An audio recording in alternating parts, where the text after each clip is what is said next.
এইবাৰ কেন্দ্ৰীয় শিল্পী দিৱস তিনিচুকীয়া জিলা ছাত্ৰ সন্থাৰ উদ্যোগত ডুমডুমা আঞ্চলিক ছাত্ৰ সন্থা ডুমডুমা আৰু তিনিচুকীয়াবাসী ৰাইজৰ সহযোগত ডুমডুমা ৰাজহুৱা খেলপথাৰত অনুষ্ঠিত কৰিবলৈ লোৱা হৈছে।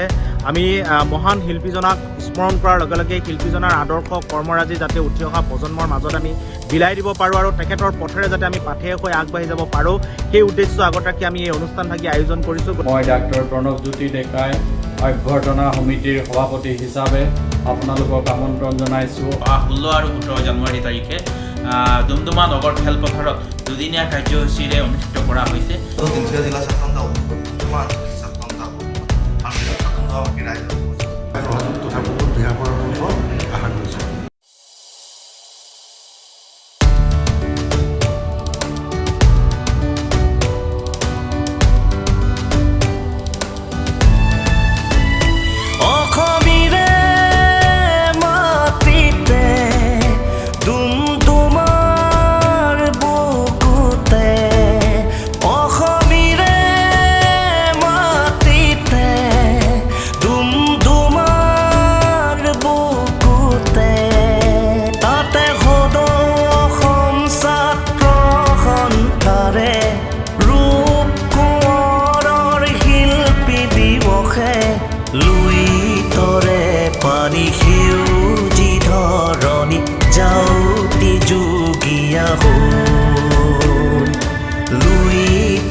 যাওঁতি যুগীয়া